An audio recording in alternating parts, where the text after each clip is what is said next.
Salut, j'espère que tu vas bien. Alors, cette petite vidéo, parce que je pense que on va être nombreuses et nombreux à se reconnaître, c'est sur la rentrée des classes. Comment te dire que ce fut compliqué, que ce soit donc pour moi, pour mon mari, pour notre enfant, où clairement je ne me reconnais absolument pas dans l'éducation nationale, donc je peux comprendre que pour les gamins, ce soit vraiment compliqué. Euh, Dans le sens que, ben moi, à mon époque, j'aime bien parce que quand je dis ça, on dirait que je suis une vieille gravataire, tout ça, mais bon, quand même, à mon époque, donc du haut de mes 38 ans et demi passés, j'avais un goûter à l'école. Et ouais, j'avais un goûter dans mon cartable. Ma maman m'amenait à la maternelle et puis j'avais mon goûter. Euh, donc voilà. Aujourd'hui, tu n'as plus le droit au goûter à donner à tes enfants. Alors je ne sais pas comment ça se passe dans votre région. Dans le sud-est, nous n'avons pas le droit de donner et de mettre du goûter dans le cartable des enfants parce que d'après une note ministérielle qui date, enfin du coup je me suis un peu documentée. Au début je pensais que c'était dû à la différence pour ceux qui n'avaient pas les moyens de donner des goûters aux enfants et que les enfants n'auraient pas pu avoir à goûter. Et en définitive, en parlant avec ma meilleure amie, elle m'a dit mais écoute, moi ça fait un moment que ça dure et c'est pas pour ça, c'est parce que les enfants sont en surpoids et en obésité. Ok. Alors là je vais rebondir. Est-ce qu'ils sont en surpoids et en obésité parce que ils mangent des choses qui viennent des magasins et du coup qui sont bourrés de sucre, d'additifs, de colorants, etc. Mais à l'époque de nos parents, ils goûtaient, ils avaient des fruits et un bout de pain et éventuellement un carré de chocolat pour faire le pain au chocolat et non pas la chocolatine de la boulangerie. Donc voilà, donc j'en suis là. Du coup, mon fils a 3 ans tout juste, d'accord. Il les a fait juste là pour entrer à l'école. Donc vendredi, il était à la crèche. Il goûtait à 15h. Il mangeait à 11h30. Il goûtait à 15h et il regoûtait en rentrant à la maison. Aujourd'hui, il mange à midi moins le quart. Il rentre à 5h moins le quart et il peut goûter qu'à partir de là. Alors, j'ai pas fait médecine.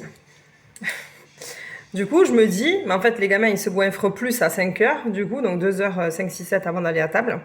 Parce que du coup, c'est pour compenser le vide qu'ils ont eu toute la journée, parce que quand même, ils se dépensent, la récré, tout ça, et leur organisme, il pompe plus que nous, qui devenons un peu sédentaires en vieillissant, quoi, tu vois.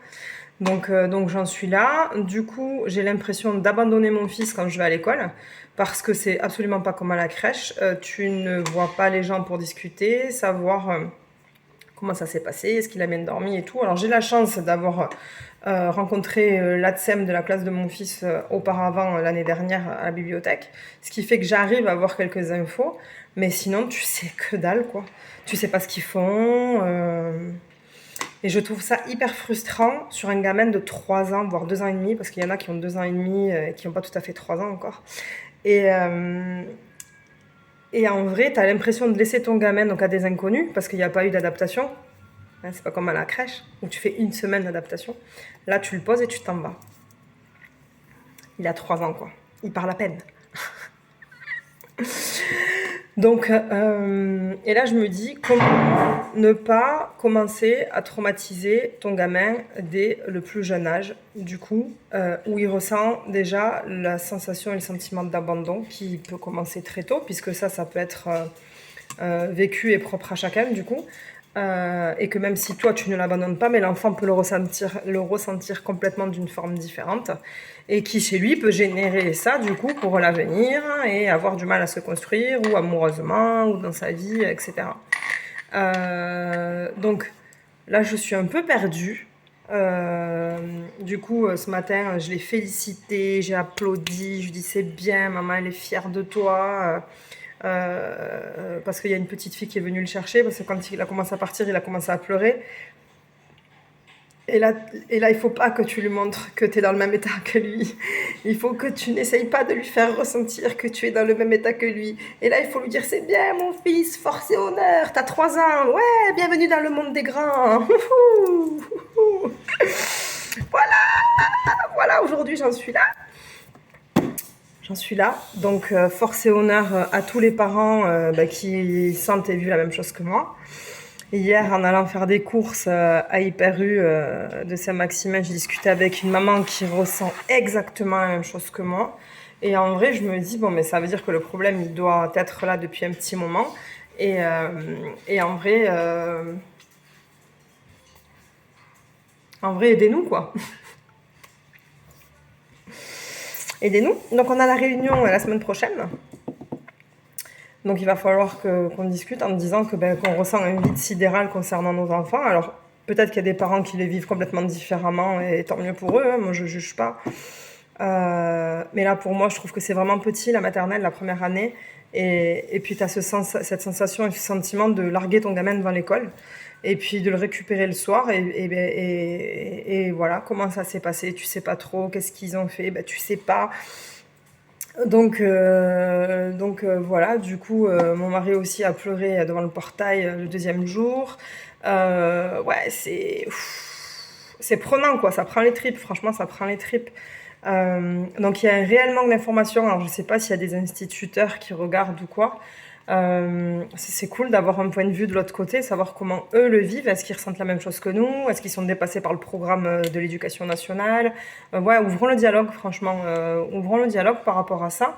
Parce que eux, ils sont dans leur bulle, dans leur fonctionnement, dans leur quotidien du métier, etc. Peut-être qu'ils ne ressentent pas et ne voient pas ce que nous, de l'autre côté du portail, comment on le vit.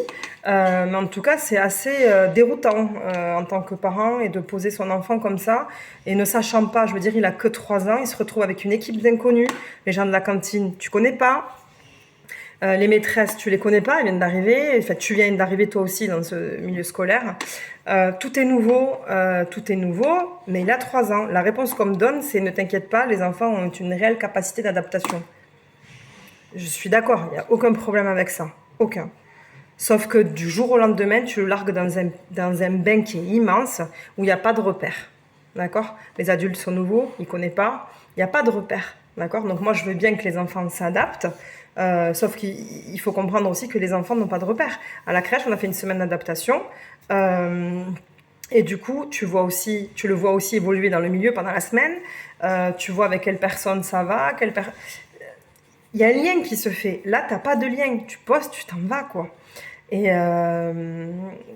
ouais, c'est compliqué. Donc je travaille sur moi aussi, bien évidemment, parce que ça soulève aussi certaines choses émanant de mon côté. Et quand je vois mon fils qui pleure devant le portail et qui me dit maman non, ouais, voilà quoi. Et je vois les mamans qui pleurent au portail avec moi à l'école. C'est dur quoi, franchement c'est dur. C'est dur parce qu'il faut attendre 4h30 et 4h30, ben, tu sais pas parce que c'est le why, parce qu'on te fait sortir les enfants un par un, du coup ils sont débordés parce que tous les parents on est tous en amont pour récupérer son enfant et en fait on peut pas discuter avec les adultes parce que ben, tu as tous les parents qui sont là, tous les enfants qui sont pressés de sortir, tous les parents qui sont pressés de récupérer leur enfant comme moi. Et du coup, t'as les enfants qui pleurent parce qu'ils sont pressés de passer, qu'on fait un ordre de passage et tout. Et je me dis, ouais, en fait, on est déjà en train de les mettre dans le bain des grands, du monde des grands. Mais il n'y a pas de... C'est pas par petits passages, quoi. Il n'y a pas des niveaux. Tu vois, c'est pas comme un jeu où tu joues sur un jeu comme tu jouais à Mario Bros à l'époque, tu sais, où tu as niveau 1, niveau 2, niveau 3, niveau 10. Et bien là, on t'amène au niveau 10. D'un coup, sans préparation. What? Donc, force et honneur à tous les parents. Et s'il y a des gens qui travaillent dans le milieu scolaire, aidez-nous s'il vous plaît, donnez-nous des réponses. Est-ce que vous sentez et vous vivez la même chose que nous? Est-ce que vous êtes dans le même désarroi que nous? Est-ce que vous vous sentez dépassé aussi par ces moments où vous récupérez une classe avec plein de gamins sans savoir, Ouais, j'aimerais avoir des retours de ça parce que je sais que sur ma page, il y a suffisamment de monde, de métiers différents, d'origines différentes, voilà, pour avoir des avis. Aucune méchanceté. On parle uniquement avec bienveillance et amour, s'il vous plaît, parce qu'on est là pour échanger et s'aider les uns des autres. Voilà. Je t'aime très fort. Je t'embrasse très fort. Bisous d'amour. Je t'aime. Tu t'aimes. C'est important de s'aimer.